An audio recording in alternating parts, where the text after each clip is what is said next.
común en patologías de las vías urinarias. Va a afectar a una buena parte, como vamos a ver, más o menos unos 8 de cada 10 personas a lo largo de la vida, ¿no? Se dice que es un poquito más común en hombres que en mujeres, pero vamos a ver ahorita, hay diferentes causas, diferentes... ¿Quién está? Que aparezca. ¿Ah? Dale. Pero no sé. Debería haber dado esto ya, ¿no?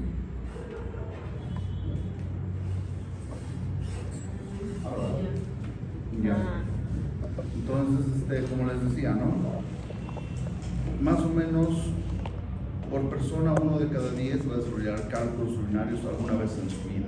Ya les decía 8 de cada 10, ¿por qué? Porque a veces estas piedritas son muy pequeñas y a veces el paciente nunca se da cuenta que tuvo o tiene un episodio de litiasis. ¿Por qué? Porque a veces las expulsan y ni cuenta se dan. Pero las que sí van a dar patología, va a haber dolor en muchos casos, o un cólico renolateral va a ser 1 de cada 10, ¿no? Y de estas personas, pueden ser que solo produzcan litiasis una sola vez en la vida, pero si una persona produce una segunda litiasis, ya tenemos un 75% más o menos que pueda provocar o producir un tercer episodio de litiasis, ¿ya? ¿Cuáles son los factores de riesgo? El sexo. Por lo general los cálculos se van a desarrollar más que todo en hombres, ¿no? 2 a 3 veces más.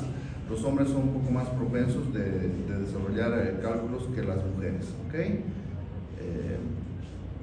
El estilo de vida. Los factores que incluyen sedentarismo, hacer una dieta rica en proteínas animales y no beber suficiente agua. ¿A qué se refiere no beber suficiente? Hacer una dieta. Cuando hay pacientes o personas que consumen mucha carne roja, son propensos a formar piedras, ¿no? Lo que deben hacer es el consumo de abundante líquido y principalmente vegetales, ¿ok? La mayor parte de los cálculos dice que van a ocurrir entre hombres entre 40 y 60 años. Yo la verdad he visto de toda edad, no necesariamente entre 40 y 60 años, ¿no? Habitualmente 20, 30. Por ejemplo, el otro día, saliendo un poquito del tema, ¿ustedes qué pensarían? Paciente femenino de 17 años que venía con un cólico renoureteral del lado, bueno, teóricamente era un apéndice primero, ¿no? Me dijo, tiene un apéndice, los laboratorios negativos, no había leucocitosis, dolor en fosa renal derecha que irradiaba a fosa ilíaca derecha, ¿no? Entonces le hicieron, obviamente le tomamos una ecografía, aparentemente había una dilatación mínima del uréter del lado derecho, le hicieron una prueba de una BCG, pues salió negativa, le tomaron una tomografía y en la tomografía no había absolutamente nada. Y por ecografía sí reportaba piedritis. ¿Qué podrían pensar ustedes? El dolor era acá, lado derecho, acá. Obviamente, ahorita vamos a ver, tal vez me saltó un poquito el tema, ¿cómo empieza habitualmente un cólico renolateral? Dolor en fosa renal, ya sea derecha o izquierda, ¿no? El dolor habitualmente, como hemos visto en anatomía y vamos a volver a ver acá, el dolor sube en flanco y luego va un poquito hacia abajo, ¿no? Ya sea a fosa o a labios mayores o a testículo en hombres. Pero de ella había empezado en fosa ilíaca y luego en la espalda. ¿Qué podrían pensar? 17 años. No había leucocitosis, apendicitis, no, el ego estaba normal. Ego normal, luego ¿qué es esto? No, obviamente no había embarazo, la tomografía estaba normal, la ecografía sí reportaba un poquito de dilatación, pero en tomografía no había nada. ¿Alguien tal vez? Golpe no.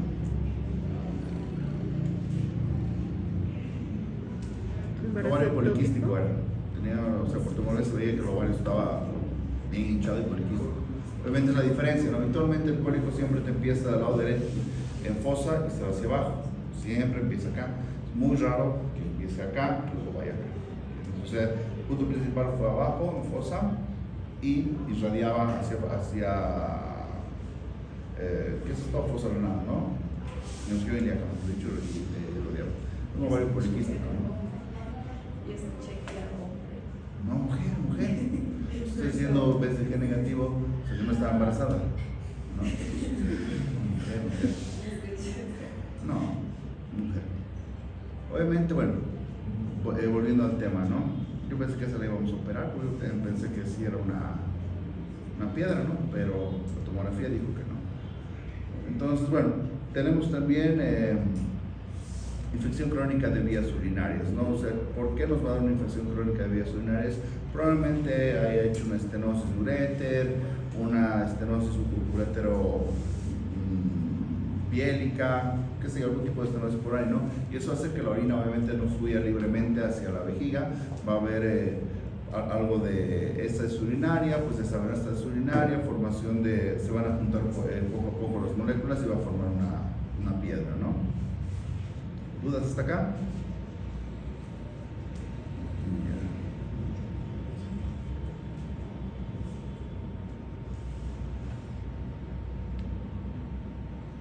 Como, bueno, ya anteriormente creo que se había comentado, la litiasis siempre va a pasar por una sucesión de etapas que ocurren para la formación de un cálculo. Siempre vamos a tener 4 cosas. La primera es la sobresaturación de la orina. Principalmente esto se va a dar, como ya se ha dicho, cuando el paciente no toma mucho líquido o tiene una dieta rica en carne, o hay algunas personas que, un ejemplo, en algunas muestras les dicen, ¿no? Tienen que comer calcio para evitar la osteoporosis, ¿ok? Un montón de calcio todo el tiempo, pero pues va a ser piedras, ¿no? La segunda fase es la germinación cristalina del cristal. ¿Esto qué quiere decir? Poco a poco se van a ir formando unos cristales, ¿no? Esos cristales en el siguiente paso van a aumentar el tamaño, y ya sea por el crecimiento de los cristales o por la agregación de fluidos. O sea, ¿qué quiere decir? Sobresaturación de la orina, formación de cristales, y los cristales poco a poco se van a ir juntando en la tercera fase, ¿no? Y finalmente la cuarta etapa es la retención de una o varias partículas formadas en el túbulo renal, en la pared de una papila o de las vías urinarias. Siempre se van a formar en la papila. Ustedes saben que la papila es del cáliz, es el lugar final. Entonces ahí adentro se van a empezar a formar y van a empezar a salir hacia afuera, ¿no? Es más o menos, ¿cómo les digo? A ver, es como cuando ustedes se caen, se raspan, ¿no? Tienen un raspón y ese raspón al principio no se nota, pero igual la costra luego se vuelve un poquito más elevada, ¿verdad? Exactamente igual, haz de cuenta que esa costra es, bueno, es la papila, que es rosadita, y esa costra se va a formar amarilla, ¿no? Amarilla, y poco a poco va a empezar a salir y luego cae. Una formación de una piedrita en el cáliz, esa piedrita en el cáliz, pues luego poco a poco va a ir creciendo, ¿no? Si se queda ahí en el cáliz, pues puede tomar la forma del cáliz, es un hito pequeño, puede bajar o ser un hito polariforme, ¿ok? Entonces ya saben cómo se forman las piedritas, ¿no? 4 pasos principales. Ahora, la saturación de la orina puede elevarse hasta el punto de permitir la formación espontánea de cristales y finalmente los cálculos, ¿no? Por alguno de los siguientes pasos. Lo mismo, ¿no? Poner esto para que sea más fácil. Ya. ¿Por qué se va a dar todo eso? ¿No? Por un momento la concentración urinaria de los componentes del cristal o la disminución de la diuresis, ¿no? Obviamente lo que les ha dicho, el paciente toma muy poco líquido y la dieta rica en carbohidratos. Modificaciones del pH urinario, obviamente esto ya va a depender mucho del paciente, ¿no? O sea, es el ejemplo que les pongo a algunos pacientes que todos alguna vez, bueno, hagan de cuenta que ustedes tienen un hermano, el hermano pues ustedes vivieron en una misma casa, comieron la misma comida y solo uno forma piedras, el otro no, ¿no? Es enteramente propio del paciente. Ahora, disminución o modificación de los inhibidores urinarios de la cristalización o de la agregación cristalina, ¿no? Hay algunas cosas que nosotros podemos comer, como la vitamina A, que nos ayuda, o la vitamina B, perdón, que nos ayuda a que no formemos, ¿no? Los citratos, la piña, por ejemplo, que nos puede ayudar a que no formemos cálculos muy seguido, ¿no? O una disminución. Todas esas cosas, es como un rompecabezas todo esto, ¿no? Que nos va a ayudar a que nosotros no formemos piedritas, ¿ok? O si las vamos a formar, sea tal vez una vez en la vida o una vez al año, ¿no? Dependiendo del metabolismo de cada paciente. ¿Cómo se van a clasificar las piedritas, no? Principalmente, pues se van a clasificar por su composición, ¿ya? Tenemos de ácido úrico, de fosfato de oxalato de calcio, de cistina y magnesio y amonio, ¿no? Los más comunes obviamente van a ser los cálculos de oxalato de calcio, ¿no? El calcio, como estaba acá, un siempre vamos a encontrar un 70-88% a las veces, los de oxalato de calcio entre un 36 y 70, los de fosfato de calcio de 6 son 20, los de oxalato y fosfato de calcio un 11-13%, estrubita, ácido úrico, cistina y pues, los mixtos son raros, ¿no? Aquí también ustedes van a ver que casi siempre es el color. Los de calcio habitualmente ven como se ve, son medio blanquecinos, medio amarillentos, ¿no? Cuando es de estrubita o ácido úrico habitualmente son un poquito más negruzcos, ¿no? Ok. Ahora, los síntomas. Cuando tú tuviste la litiasis, ¿dónde estaba? ¿Pudiste botar la piedra? No, casi te hicieron una litotripsia. ¿Dónde te dolía? Empezó por atrás, ¿verdad? Sí. Siempre empieza por atrás por obstrucción, ¿no? O sea, todos vamos a tener siempre un dolor lumbar que se irradia a flanco. ¿Qué quiere decir? Es un dolor en cinturón, ¿no? El dolor siempre va a empezar en la fosa renal y va a ir para adelante, en el cinturón, ¿no? Que se irradia a flanco del mismo lado, ¿no? Puede bajar un poquito hacia la fosa ilíaca, genitales del lado donde se localiza el cálculo dentro de la vía urinaria, el riñón uretrovejiga, ¿no? O sea, ¿se acuerdan ese pequeño gráfico o esa división que hicimos de las tres partes? Ahorita lo vamos a ver, creo que está aquí, no está. Esperen un segundo. Déjenme apagar esto para que no vean todo el desorden que tengo aquí. ¿Claro?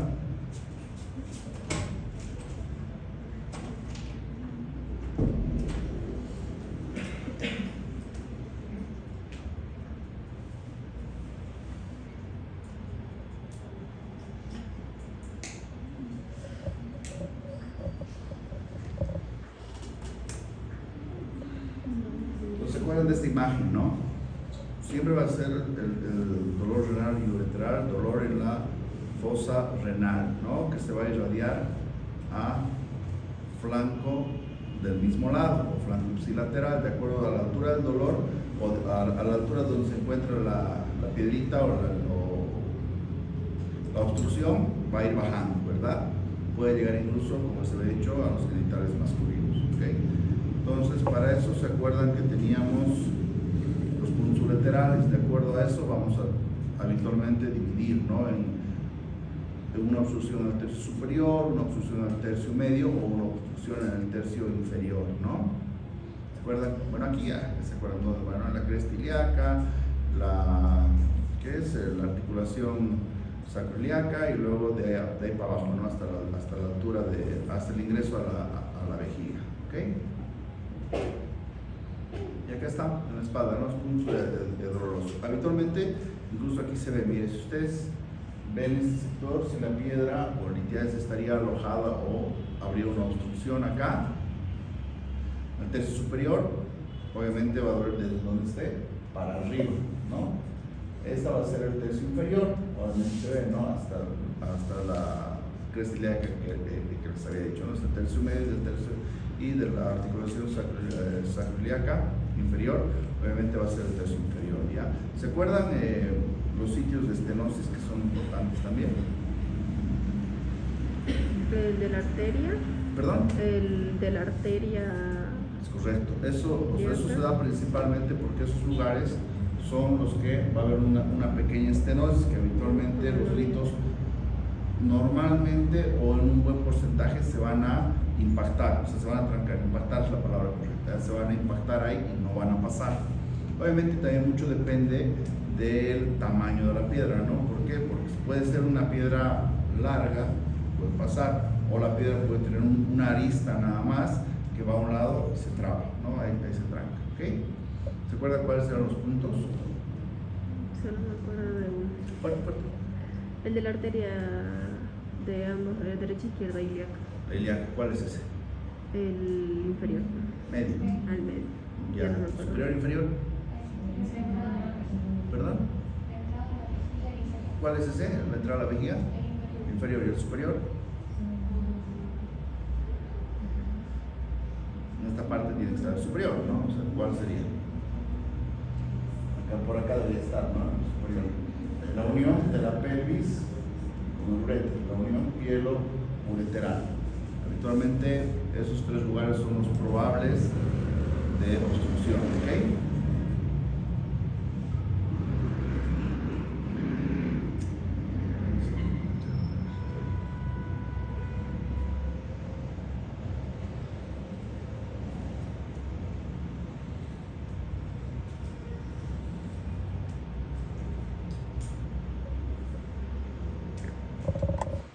Ya, entonces, ¿cuáles van a ser los síntomas?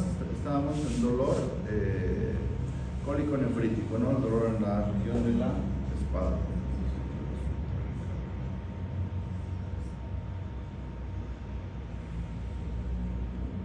Entonces, ¿qué pasó con esto?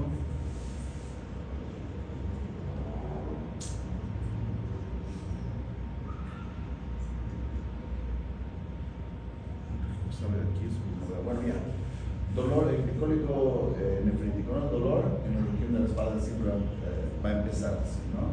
Distensión abdominal, ¿por qué? Por el mismo dolor, ya, náuseas, vómito, todo habitualmente es por el dolor, porque dice que es un dolor mucho, pero mucho más fuerte que el parto, ¿no? ¿Okay?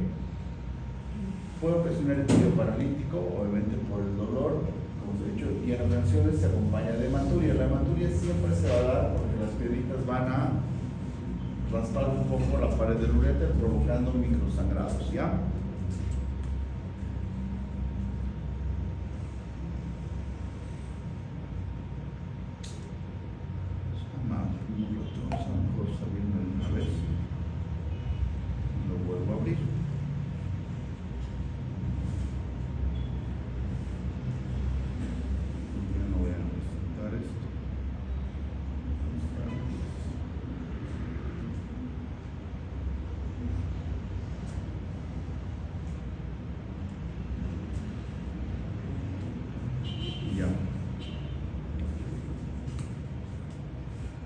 Entonces, como les he dicho, ¿no? Si el cálculo, bueno, si las piedritas incluso pasan del urétero a la vejiga, obviamente al paciente ya no le va a doler, ya no va a haber ese cólico, pero pueden ocasionar poliuria, nifturia, ardor uretral y tenesmo vesical, ¿no? Quiere decir que el paciente entra al baño por la misma irritación que va a ocasionar la piedra en la vejiga, va a hacer que el paciente tenga la sensación de que no ha vaciado completamente la vejiga, ¿no? La retención aguda de orina si el cálculo se enclava en el cuello vesical o en la uretra. Ahorita en un ratito más les voy a mostrar algunas imágenes, no les he mostrado imágenes de piedras en la vejiga, ¿no? Ahora se los muestro. ¿Ya? Obviamente cuando el paciente va a botar la piedra por la uretra, obviamente siempre va a venir con algo de hematuria, ¿no? Si es obviamente mujer, nosotros tenemos que decirle si no está en su periodo menstrual o si no está con infecciones urinarias, siempre hay que pedirle, como vamos a ver en la siguiente diapositiva, una ecografía. ¿Por qué debemos pedir siempre una ecografía? Aunque nosotros sabemos que la ecografía no va a ser el principal estudio, o sea, el gold estándar, ¿no? Que nos va a decir si hay o no hay litiasis. ¿Por qué creen? Porque nosotros no podemos hacer, el principal estudio es una tomografía, ¿no? No podemos pedirle a todos los pacientes con sospecha de litiasis de vías urinarias una tomografía, uno, porque una mujer obviamente puede estar embarazada, dos, por el costo del estudio, ¿no? Es costoso una tomografía, pero una ecografía obviamente es mucho más barato y sí se puede pedir sin ningún problema a cualquier mujer sin estar pensando que puede o no puede estar embarazada, ¿ok? Entonces, acá tenemos, ¿no? La ecografía. A ver. Nayeli, tal vez. Sí, tú estás rotando conmigo y hemos avanzado un montón de ecografía renal. ¿Qué ves acá?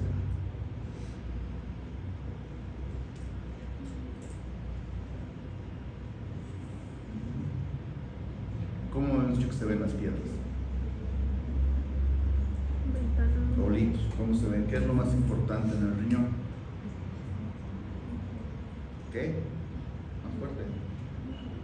Te equivocas, no pasa nada, ¿no? Con tal que no te equivoques con el paciente, ya está bien. Aquí no pasa nada. ¿Cómo se ve? ¿Qué es lo más importante? Sombra acústica. Habitualmente ven esto, acá donde está el puntero, teóricamente hay una piedra, entonces vamos a tener una sombra acústica. ¿Por qué? Por ecografía, saben que el ecógrafo manda ondas de sonido que rebotan con estructuras del cuerpo, mientras más dura pues no van a pasar, entonces la onda va a volver, ¿no? Y al no pasar vamos a tener una sombra acústica, que es lo que se ve acá, pero también ustedes tienen que tener cuidado cuando hagan una ecografía, pueden haber acá, obviamente las costillas, y la sombra puede venir desde arriba, a veces no se ve muy bien, pero si se forma una sombra acá, puede hacer sospechar de que puede haber una litiasis, ¿ok? No, esto, ¿quién más está tratando conmigo? Tú. ¿Qué es esto? ¿Qué vemos acá? Ya hoy día tienen que dar su examen en ecografía, ¿no? ¿Qué se ve acá? En la de abajo.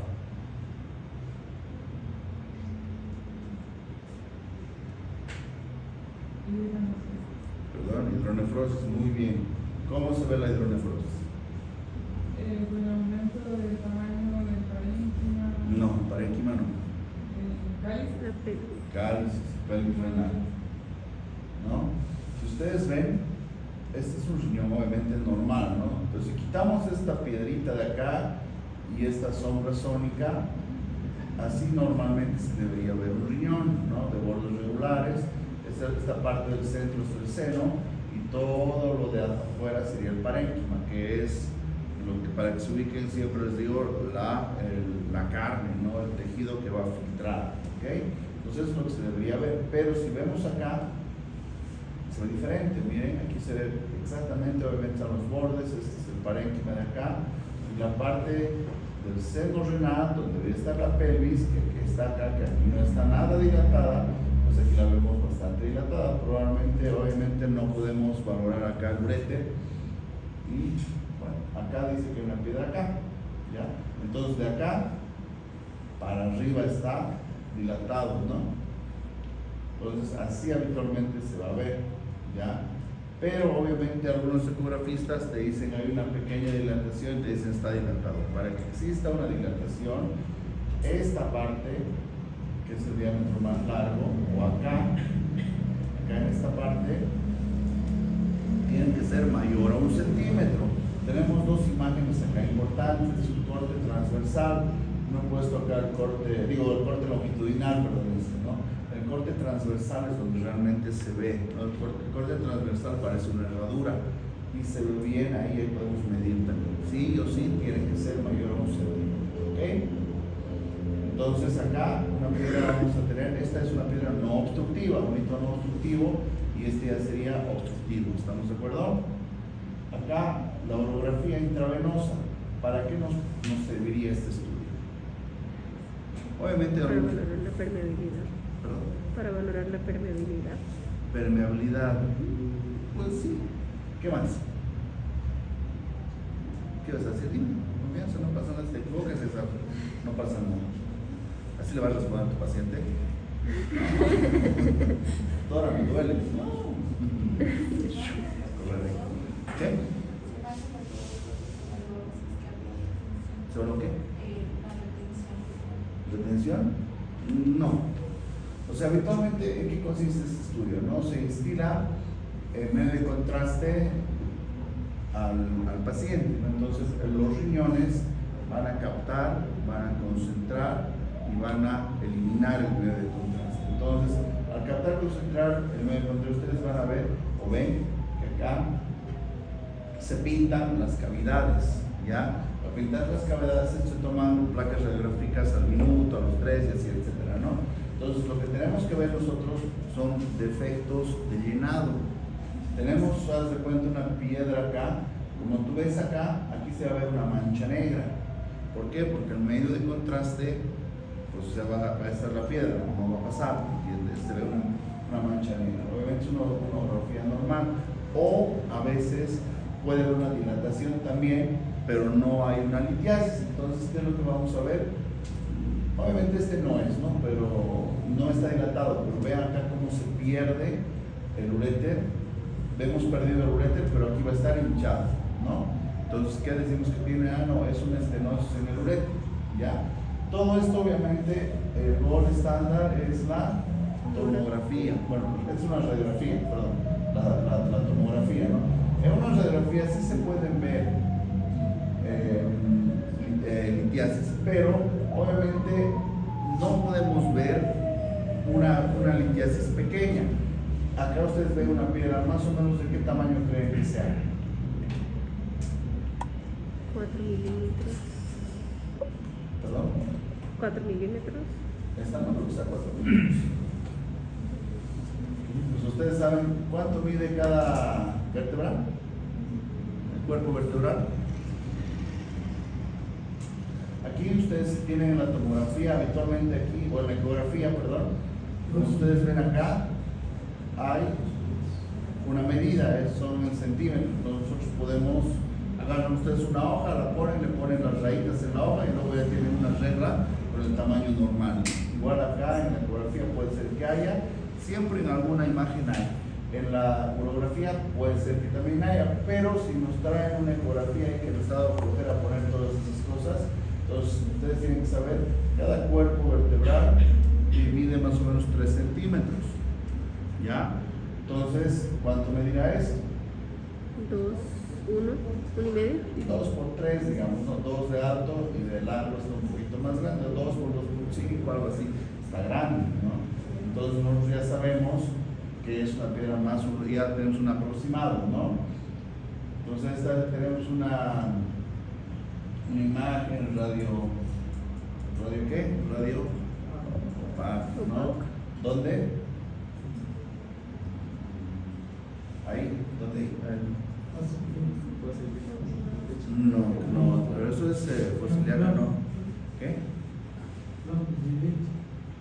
No, en radiografía no se ponen blancos ya, ¿no? Por encima de la cresta.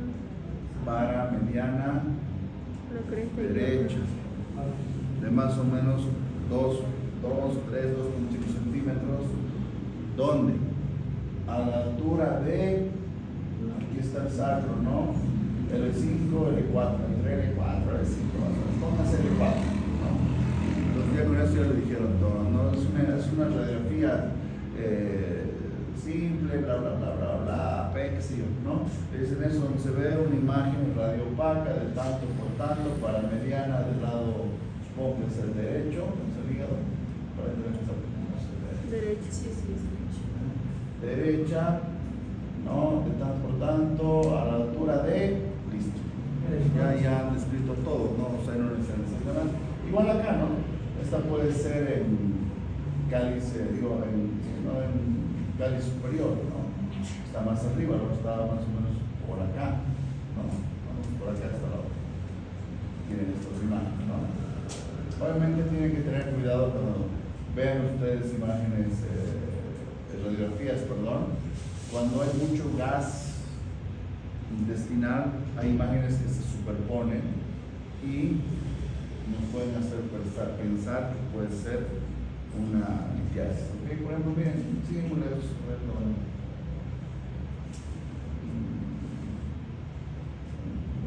no se ve muy bien, pero un ejemplo, digamos, o sea, obviamente no, pero miren acá hay mucho gas y acá ven esa bolita, o sea, si eso no estuviera, fuera menos gas, las imágenes que se superponen obviamente nos pueden hacer sospechar, ¿no? Por eso solamente la radiografía nos sirve para ver imágenes cuando una piedra es muy grande, ¿no? Por lo menos 2, 3 milímetros, muy poco probable que se vea, ¿ok? Entonces el gol estándar, lo más importante siempre va a ser la tomografía, porque ustedes ven, miren cómo se ve, ¿no? O sea, se ve como si fuera hueso. ¿Por qué? Porque tiene calcio habitualmente, ¿no? Entonces ahí no hay donde perderse. Obviamente con ese tamaño peor, ¿no? Pero se ven las imágenes, se ven bien, ¿ok? Entonces ustedes saben, para ver para confirmar, mejor dicho, el estudio de una piedrita, pues sí o sí, primero nosotros empezamos con una ecografía. Si la ecografía nos reporta una hidronefrosis, si tenemos y no es muy evidente, siempre para saber qué tipo de cirugía le vamos a hacer o cómo vamos a resolver las opciones de tratamiento, ¿no? Siempre una tomografía. Si en caso de que estuviéramos en el campo, en un lugar, en un hospital de primer, segundo nivel, qué sé yo, le pueden pedir, ¿no? Una urografía. Si no hay urografía, pues ni modo, con radiografía sí se ve, ¿no? Pero lo más importante es esto. ¿Alguna pregunta hasta acá? ¿No? Ok. Cuando vayan ustedes, bueno, tienen un paciente con una litiasis, bla, bla, bla, a veces por molestar, ustedes van a pedir una urotomografía y les va a decir el ecografista o el radiólogo, qué sé yo, ¿qué tipo de tomografía, doctor? ¿Qué tipo le pedirían? Que habitualmente a veces es por molestar, ¿no? Solamente ustedes van a ver eso cuando vayan estén haciendo internado, las enfermeras, todo empiezan a molestar, ¿no? El médico que les va a decir, a ver, voy a pedir una tomografía. ¿Y una tomografía? ¿De dónde para empezar? ¿No? ¿De la cabeza? ¿Del brazo? ¿De la mano? ¿No? Tomografía abdominal. Siempre con contraste. ¿Qué fase quiere ver? ¿No? Ustedes saben, bueno, saliendo un poquito del tema, solo es para que sepan, una tomografía tiene 5 fases. ¿Cuáles son? ¿Saben? No, una tomografía con contraste, ¿no? Ustedes van a ver siempre en la parte de arriba que va a haber un grafiquito así, un poquito más grande que este, ¿no? Se va a ver casi todo el cuerpo. Eso se llama topograma, que es una radiografía, es una fase, ¿ya? Luego tenemos la fase arterial, la venosa, ya, una fase simple y una fase de excretora o de llenado. Esas son 5 fases, es muy importante eso, cada fase sirve para algo, ¿ya? Pero nosotros, para ver ahora la litiasis, solamente una tomografía simple, ¿ya? ¿Sale? Una tomografía simple, nada más, ¿ok? Bueno.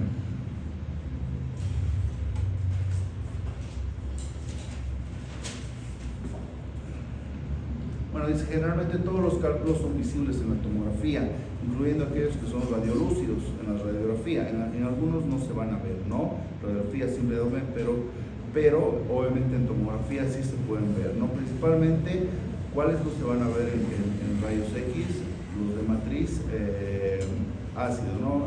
Como de ácido úrico, cistina y axantina, habitualmente se ven, pero a veces sí es un poquito menos, ¿no? Como lo que les había dicho hace un momento, con la superposición de las asas intestinales que tienen gas, y obviamente no están todas rectitas así, ¿no? Como cuando ustedes jugaban Tetris, ¿se acuerdan? Que vienen ahí, dan la vuelta y van ahí, obviamente no está todo un desastre ahí adentro, ¿no? Entonces sí se superponen las imágenes y parece que sí se forman, ¿no? Obviamente acá tenemos el deoxalato monohidrato de calcio, tiene una frecuencia de 40-60%, obviamente se ve radiopaco en la radiografía, una densidad de 1700 a 2800 unidades Consfield. Esto nos va a servir, es muy importante las unidades, bueno, ahorita todavía no, tal vez no, pero ustedes quiero que sepan para qué sirve una unidad Consfield. Para las unidades Consfield, ¿saben? Tal vez, ¿no?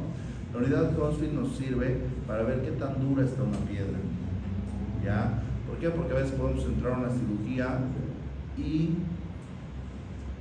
podemos llevar algún equipo que no nos va a servir y dicen, esta cosa parece de metal, ¿no? O sea, ya sabiendo eso, nosotros midiendo la litiasis, por ejemplo, esto, si me medía 1700 a 2800, está pues bien duro, ¿no? O sea, yo intentaría usar un litotriptor si se puede, o un láser, pero un láser de alta potencia, ¿no?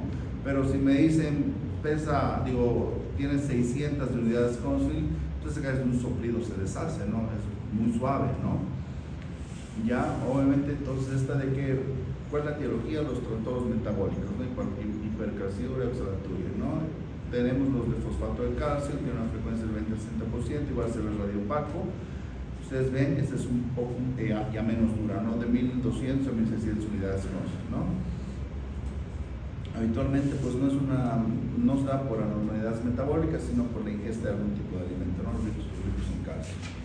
De bruchita es de 2 a 4%, radiopaco, y obviamente ya va bajando, ¿no? 1700 a esta es dura igual, 1700 a 2800 unidades Consfield, ¿no? Ácido úrico 5 a 10%, radiolúcido igual. Este es muy suave, ¿no? 200 a 450 unidades Consfield, ¿no? Obviamente se va a dar por una hiperuricemia, ¿no? O una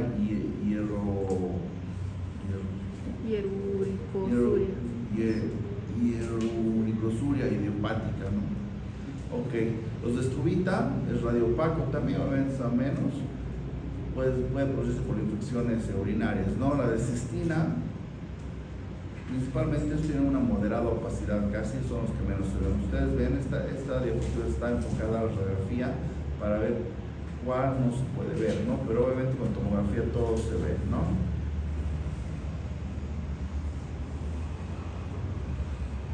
Ahora dice, mire acá, yo sinceramente nunca he visto eso, ¿no? Los únicos cálculos que no pueden ser visualizados en tomografía son los que tienen una matriz producida por el medicamento indinamil, ¿no? Que es un inhibidor de la proteasa en el tratamiento de pacientes con VIH. Obviamente, tuviera mucha mala suerte esta persona de tener VIH y tener litiasis, ¿no? De que se debe dar, pero yo la verdad no. Hasta el día de hoy ya llevo varios años con esto y yo nunca he visto un paciente con VIH con este tipo de piedras, ¿no? ¿Ok?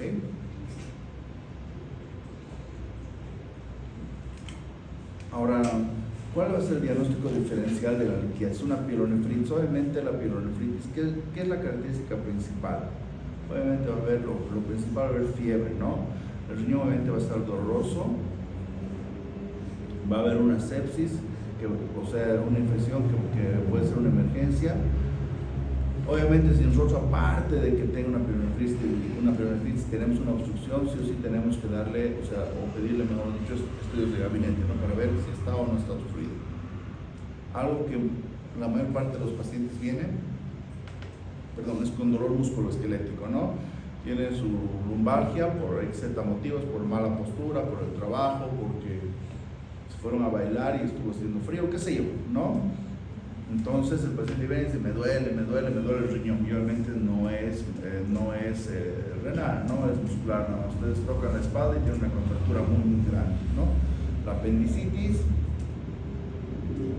obviamente va a haber una sensibilidad o irritación peritoneal en la fosa ilíaca derecha. Principalmente ustedes cuando tengan un cólico, obviamente si es mujer, lo principal, diagnosticar que no, ver que no está embarazada, ¿no? Ahora, si es del lado izquierdo, pues ya lo hicieron, ¿no? Porque ponen a un ladito la apendicitis y la colecistitis, ¿no? Pero si es del lado derecho, obviamente tienen que hacer un diagnóstico diferencial con apendicitis y colecistitis, ¿no?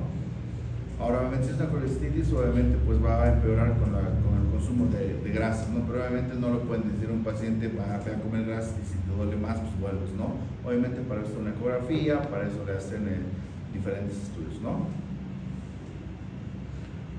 La rotura de un aneurisma de la aorta abdominal, se da en pacientes con mayor edad, factores que tienen factores de riesgo vasculares, ¿no? Obviamente, si se rompe si se produce una ruptura de aneurisma de la aorta abdominal, pues sinceramente no creo que este paciente llegue al hospital, ¿no? O sea, a morir su cuarto, ¿no? O sea, llega 2 o 3 minutos y creo que se muere ya. Torsión testicular, ¿no? El dolor pues va a tener mucho dolor va a asemejar, mejor dicho, a una obstrucción en el tercio inferior, ¿ok? Como habíamos dicho, ¿no? Que cuando hay una obstrucción en el tercio inferior, los pacientes masculinos, pues puede haber dolor testicular. Lo que habíamos dicho de esa chica, ¿no? Problemas ginecológicos por patología de ovario, ruptura de un embarazo ectópico, ¿no? Pacientes que en edades más jóvenes pueden tener también dolor pélvico. ¿Alguna duda hasta acá? ¿Nada? Ya. ¿Cuál es el tratamiento entonces que debemos hacer? Mucho depende, como se había dicho, del sitio de la lesión o del sitio de la obstrucción, mejor dicho, y del tamaño de la litiasis, ¿no?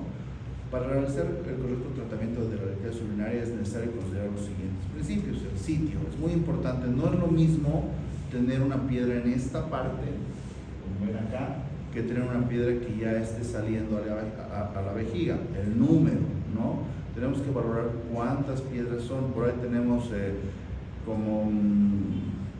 le decimos nosotros, el uréter puede ser como un rosario, ¿no? O sea, puede haber una y otra, obviamente es un problemón, ¿no? El tamaño es muy importante. Yo siempre les digo a los pacientes que veo, no es lo mismo que pase una piedra pequeña por una bombilla o que pase una aceituna, ¿no? Obviamente no va a pasar, ¿ya? Porque hay muchas personas que dicen, no, pues voy a tomar tal medicamento para que deshaga la piedra, ¿no? ¿no? Hay esa famosa, no sé si han escuchado la chancapiedra, que eso es una tomada del pelo. Lo único que hace es provoca un poquito nada más de diuresis, el paciente va a empezar a orinar un poco más, y si son piedras pequeñitas, el paciente va a eliminar las piedras y él piensa que ese medicamento o esa cosa ha deshecho la piedra y el paciente está botando solo pedacitos, ¿ok? Ahora, todo esto nosotros tenemos que ver si tiene una repercusión sobre la anatomía de las vías urinarias y la función renal. ¿A qué se refiere esto? Obviamente, si nosotros tenemos un lito coraliforme, el lito coraliforme es aquel que va a ocupar toda la cavidad renal, ¿ya? Hagan de cuenta que se va a formar en un cáliz, va a seguir creciendo y poco a poco va a tomar la forma, ¿no? De todas las cavidades. Entonces, ahí va a haber una obstrucción, pero al paciente no le va a doler, ¿ya? ¿Por qué? Porque esa obstrucción es mínima, entonces no va a haber dilatación, pero sí el riñón va a dejar de funcionar poco a poco y deja de funcionar. Entonces, ¿qué es lo que va a pasar? Va a haber una exclusión renal, pero al paciente no le duele, ¿ya? Ahora, todos estos pacientes, y acá estaría la repercusión sobre la anatomía, ¿no? Ya el paciente puede perder un riñón por ese tipo de problemas si es que no recibe tratamiento. Una infección urinaria asociada. Habitualmente estas piedritas van a estar colonizadas por microorganismos. ¿Cuál es el principal microorganismo de las vías urinarias? E. coli. E. coli, bien.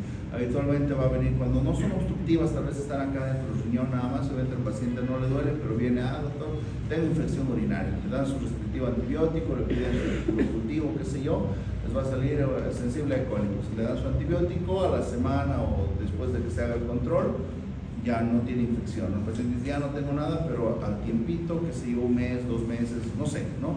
Va a volver con otra infección urinaria. ¿Por qué? Porque obviamente eso está colonizado, ¿no? Y el medicamento solamente va a eliminar todo lo de la superficie del cálculo y poco a poco obviamente va a haber una nueva reproducción en los microorganismos y no hay infección, ¿no?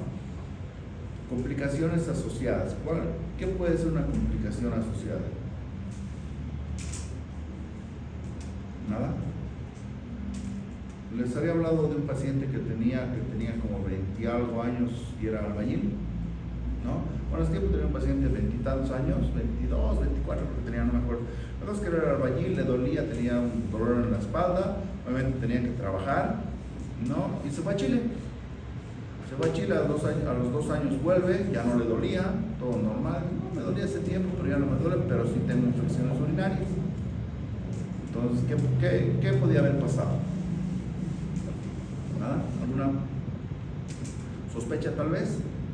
Tenía un cólico, la piedra estaba acá obstruida, así como esta, un poquito más abajo, en tercio medio.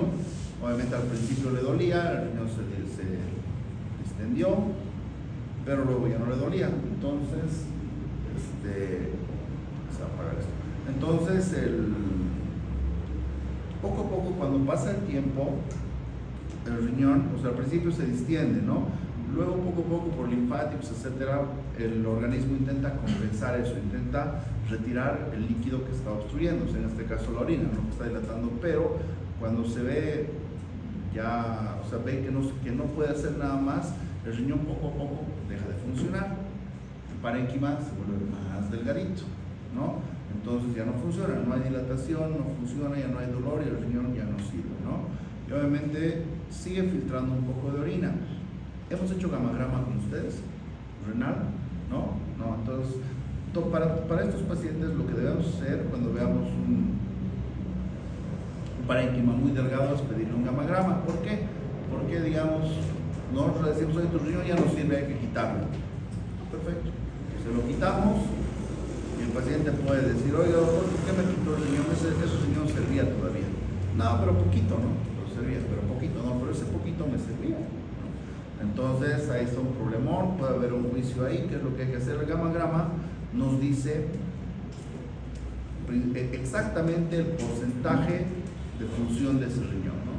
El riñón izquierdo funciona, qué sé yo, 30%, el derecho funciona un 60, 70, no sé, ¿no? Entonces, para hacer una nefrectomía secundaria o una exclusión renal, tiene que ser menos del 20%. Ya, si el gamagrama renal sale menos del 20%, entonces va derechito a nefrectomía. Puede quejarse, puede pararse de cabeza, menos del 20% está indicado en los libros, en todo lado, entonces no hay donde perderse. Le hicimos un gamograma y obviamente saben 15, creo, ¿no? ¿Siguen filtrando? Sí, poquito, pero eso habitualmente, infecciones urinarias, o puede ser un absceso, y ese absceso pues puede ir a todo el cuerpo, sepsis, y se muere, ¿no? ¿Ok?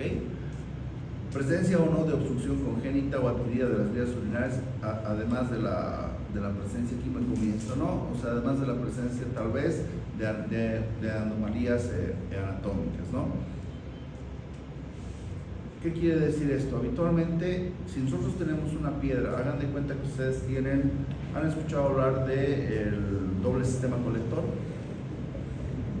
¿No? ¿Qué es el doble sistema colector? El doble sistema colector es, aquí tenemos un uréter que va a la vejiga, ¿verdad? ¿Qué pasa si tenemos dos uréteres? Es una anomalía anatómica, pero no es, o sea, es una, hay una palabra específica para esto. ¿Qué se llama esto? Es anatómico, pero no es normal, ¿no? Es una variante anatómica, se llama. Es una variante anatómica normal, ¿no? Esto puede ser completa o incompleta. La completa obviamente sale de la pelvis y se une en algún lugar. Como se acuerdan cuando vimos las sondas, tienen una Y, ¿no? Se une y solo baja un tubito hasta abajo. Es lo mismo, ¿no? Es una variante anatómica del doble sistema colector, pero incompleto. El completo obviamente puede llegar hasta la vejiga, es un doble sistema colector completo, son variantes anatómicas. Obviamente no van a tener el mismo grueso o calibre, la luz no va a ser la misma que solo un uréter, ¿ok? A eso se refiere eso. Se va a apagar esto. Espera un ratito, voy a poner mi batería. ¿Alguna duda o pregunta hasta acá, por favor?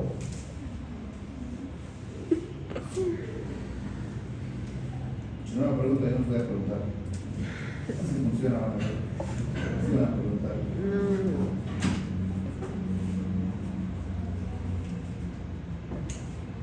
¿De qué tamaño era la piedrita la que te sacaron? ¿De qué tamaño era la piedra que te sacaron? ¿Pequeña? Está bien.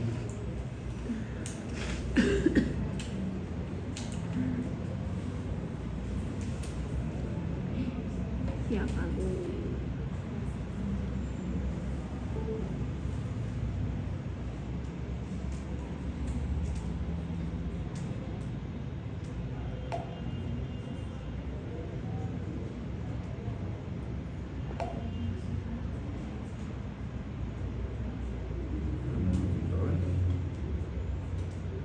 Está cargando, si no se va a apagar. Sí, está cargando.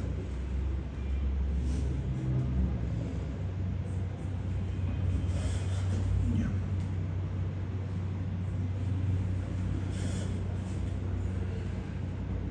¿Cuánto tiene de diámetro la luz del uréter? ¿Se acuerdan? ¿Perdón? Perdón, fuerte. ¿Quién dijo? ¿Cuánto? 3 milímetros. ¿Cuánto? 3 milímetros, 3 a 4 milímetros debería tener la luz del uréter, ¿no? Entonces, teóricamente cualquier piedrita de 3 a 4 milímetros podría pasar. La que te sacaron tenía 3, pero ya la fragmentada o completa. Fragmentada, más o menos entonces estamos ahí. ¿De qué tamaño habrá sido? Pues no sabemos, ¿no? Pero la partieron y sacaron, ¿ok? Tenemos diferentes tipos de tratamientos, ¿ok?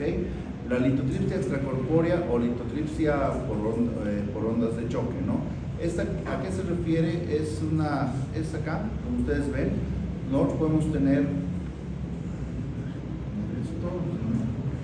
nosotros podemos tener varias piedritas o una piedra acá. Entonces, este es un procedimiento que usa una máquina especial que genera ondas de choque fuera del cuerpo que se apuntan y dirigen para fragmentar el cálculo dentro de la vía urinaria. ¿Qué quiere decir eso? Es como cuando ustedes queman una hoja con una lupa, ¿no? Ponen una lupa, entonces la luz se concentra en un punto. Es exactamente lo mismo que pasa. Aquí se concentra,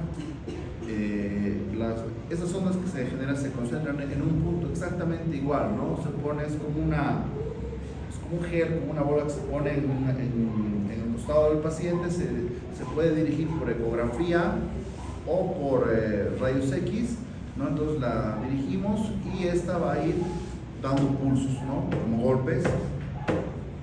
Todos esos golpes se van a concentrar en un punto específico, ¿no? Entonces esta va a ir fragmentando poco a poco una piedrita, pero el problema es que eso tarda mucho, ¿no? Como ustedes ven, acá, si teníamos esto acá, con las ondas de choque se van a destruir los cálculos. No es tanto así, esto se tarda un montón y al final, ustedes ven acá, hay un montón de piedritas que eso ustedes pueden generar, se llama una calle litiásica, ¿no? De piedras, es como un empedrado, así un montón de piedritas que esas obviamente se van a juntar y van a trancar todo eso. Entonces, para este tipo de cirugías lo que debemos hacer principalmente, primero se coloca un catéter doble J y luego se realiza una litotripsia, ¿no? Estamos hablando de colocar un doble J previo a la cirugía. Hacemos la cirugía, una piedra más o menos de 1 centímetro. Para la litotripsia necesitamos unas 2 a 3 cirugías como mínimo, ¿no? O sea, y es aburrido porque es casi 1 hora, hora y media de estar ahí con el dedo apretando, ¿no? Apretando un botón, ¿no? Tic, tic, tic, pues nos suelta eso y la máquina se para. ¿Qué es lo que habitualmente hacemos? Le ponemos una liga, lo envolvemos y lo dejamos ahí. Ya 1 hora. El paciente está ahí. Es aburrido, ¿no? Porque pues, al final lo único que hace es mover al paciente, ubicar bien al paciente y no se usa mucho esto. ¿Por qué? Porque tarda mucho, ¿no? Tarda mucho, 2 o 3 cirugías para eso y luego hay que esperar a que el paciente bote todas las piedritas y luego le quitamos el catéter, ¿ya? La ureteroscopía, dice, nos permite visualizar y extraer los cálculos a través de la abertura urinaria. Una vez que el cálculo sea localizado, se puede tomar con pequeñas pinzas y extraerlo, o se fragmenta usando un litotriptor endoscópico. Obviamente, miren, aquí tenemos la litotripsia o ureteroscopía, puede ser semirrígida o flexible. Con algunos de ustedes ya fuimos a sacar piedritas, ¿no? Del paciente. Entonces, ¿en qué consiste eso? Obviamente es entrar por orificios naturales, en este caso la uretra. Entramos por acá, llegamos a la vejiga y hagan de cuenta que en este riñón está la piedra, entonces nos metemos, por acá vamos por el uréter con un equipo especial, llegamos hasta el sitio de la piedra, ya sea mediante láser o mediante un litotriptor. Vamos a fragmentar la piedra y con unas canastillas, que son unas canastas, o sea, ¿qué quiere decir? Tiene unos hilos en la punta que meten la piedra y luego va aprisionando. Ustedes han visto con qué destrozan el cemento o el pavimento en la calle, como unos, no sé qué se llamarán, pero son unas cosas que tienen una punta y van golpeando, ¿no ve? Funciona exactamente lo mismo, pero es algo muy, muy, muy pequeño, ¿ok? O puede ser láser, como les digo, ¿no? Pero esta, la litotripsia semirrígida, como su nombre lo indica, es una varilla muy larga que sí tiene un poquito, se puede doblar un poco, pero no mucho, ¿no? Porque por centro está pasando las lentes que nos permiten visualizar. Entonces, esta solamente va a llegar hasta el tercio superior del ureter, pero hasta acá pónganse, hasta por ahí pueden llegar. Pero si nosotros tenemos una piedra acá, o acá, ¿no? Pues obviamente vamos a llegar ahí, la piedra está acá, yo como la agarro, ¿no? Está ahí abajo, no puedo. Entonces usamos el ureteroscopio flexible, como ven, acá, puedo entrar, puede navegar, puede doblarse, llegando acá, ustedes ven acá, se dobla, nosotros podemos doblar y meternos hacia abajo. Este solamente funciona con láser, no funciona con el litotriptor. ¿Por qué? Porque el litotriptor es una varilla recta, ¿no? Que va a golpear. Pero el láser se puede doblar y pues le damos a cualquier cosa, ¿ya? O cuando a veces son piedras un poquito más grandes y están dentro del riñón, con esto pues tardaríamos un montón. Una piedra de 2 centímetros es unas 4 o 5 horas más o menos, ¿no? 2 centímetros, no parece mucho. Entonces, ¿qué es lo que hacemos? Se llama nefrolitotomía percutánea. Significa percutánea, es entrar por la espalda del paciente, le hacemos un pequeño agujerito más o menos. Hagan de cuenta, el agujerito solamente es suficiente para que entre un bolígrafo de ese tamaño, nada más. Entonces, nosotros entramos por la espalda, le hacemos un agujerito al riñón y entramos, como se ve acá, habitualmente hacia el cáliz inferior. El cáliz inferior, con esto podemos mover y angular, tener una angulación al cáliz superior o al cáliz medio, ¿no? Fragmentamos igual y sacamos todo por acá. ¿Ok? Es la nefrolitotomía percutánea. Y por último vamos a tener la cirugía abierta, que habitualmente ya no se usa, ¿no? Habitualmente hace mucho tiempo puede ser hacer un corte bastante grande, a veces abrir el riñón así como un libro, podríamos decir, sacar todo, y luego suturar y quedaba como una empanada de un riñón ahí. Pero obviamente toda esa parte que sutura de la curvatura o del, ¿qué es esto? ¿Qué? ¿Perdón? ¿Corteza? ¿Corteza? No la corteza, o sea, digamos que el riñón tiene una cara anterior, cara posterior, un borde externo. El borde externo, obviamente, van a suturar eso y eso va a provocar una cicatriz. Esa cicatriz, obviamente, no va a ser funcionante, ¿no? Y ahí el paciente pierde función renal, ¿no? Estamos hablando de una cirugía, es una cirugía anatrófica, se llama, abrir, cerrar eso, suturar. Obviamente estamos hablando de un 30-35% por lo bajo de pérdida de función renal, ¿no? Pero ustedes ven con esto, haciendo este pequeño agujerito, era un 5 a 10%, tal vez menos de pérdida de función renal, que eso no es absurdo. O sea, eso es nada, ¿no? ¿Ok? ¿Dudas hasta acá del tipo de cirugías? Entonces deben dejar piedritas, ¿no? ¿Cuáles son las complicaciones? La principal complicación es que hay crisis recurrentes, infecciones urinarias, las infecciones urinarias, una pielonefritis, sepsis, hidronefrosis. ¿Por qué? Obviamente, ¿por qué? Porque a veces cuando entramos con el equipo o puede haber más piedras, puede provocar una insuficiencia renal, ¿no? Principalmente. O a veces cuando no tenemos cuidado, no les voy a decir quién, pero le dije, oye, no uses esas guías, vas a perforar el urete, no las uses. ¿Por qué les digo no es por ser bueno? Porque yo he hecho endurología. Endurología se ocupa de las cirugías de mínima invasión, principalmente piedras y próstatas por orificios naturales. Entonces, bueno, no pasa nada y al día siguiente me dice, ¿cómo te ayude? Perforar el urete, he dicho. Y me dijo, estas guías, hay unas guías que se llaman Boston, verdes, nunca más a la basura. De hecho, en principio no sirven. ¿Por qué? Son metálicas, son muy duras. Tienes que meter eso y se va a salir, vas a perforar el urete. El urete perforado no pasa absolutamente nada, no nos va a pasar nada con el urete perforado. Pero ¿qué es lo que puede pasar ahí? ¿Qué estructuras hay fuera del urete? Intestinos, puedes perforar el urete y sepsis, el paciente se puede morir. Está la aorta, la cava, la vena renal, la arteria renal, el hígado, o sea, hay un montón de estructuras ahí que se pueden dañar, ¿no? El uréter es lo de menos. El uréter incluso pueden cortarlo y que esté agarrando así de un puntito, así de una hilacha, el uréter, le pasan un catéter y les prometo que eso se va a epitelizar y va a formar un nuevo uréter. No pasa absolutamente nada. Pero sí las estructuras de afuera, ¿no? Y al hacer una perforación, aparte el uréter no va a sonar así, se puede cerrar, ¿ok? Justamente acá, ¿no? Estrecheces, puede provocar estrecheces ureterales, ¿ok? Ahora, entonces, ¿qué debemos hacer para prevenir todo esto? Debemos tomar por lo menos 8 vasos de agua al día, consumo de alimentos ricos en citrato, ¿no? Como les dije, ¿no? La piña, ¿no? Y alimentos ricos en magnesio. ¿Para qué? Para evitar la probable formación de litiasis. Consumir fibras y alimentos que contengan vitamina A y B, como les dije hace rato, ¿no? Reducir la cantidad de proteína animal, o sea, no comer carnes rojas. Con esto no les digo que no vayan a comer, ¿no? Pero pues tampoco exageren, ¿no? No es todos los días. Debemos verificar siempre el tipo de medicamentos que estamos tomando. Debemos hacer bastante actividad física. Y si es que tenemos nosotros alguna vez un episodio de litiasis o lituria espontánea, ¿no? Que hayamos ido al baño sin que hayamos orinado una piedrita, dice que debemos llevar el cálculo al doctor. ¿Para qué? Eso se hace una cristalografía para ver de qué está formado el cálculo y para ver si podemos tener nuevos episodios de litiasis a futuro y obviamente con un consumo adecuado de alimentos, la dieta, ¿no? Y ejercicio físico, pues disminuir la probabilidad, ¿no? O consumir teobromina, ¿no? Que es un medicamento, pero pues nadie lo hace, ¿no? Acá están, ¿no? O sea, como les había dicho, ¿no? Los cristales, las piedras o cálculos de oxalato de calcio son los colores, ácido úrico, mascarito, escubita y cistina, ¿ok?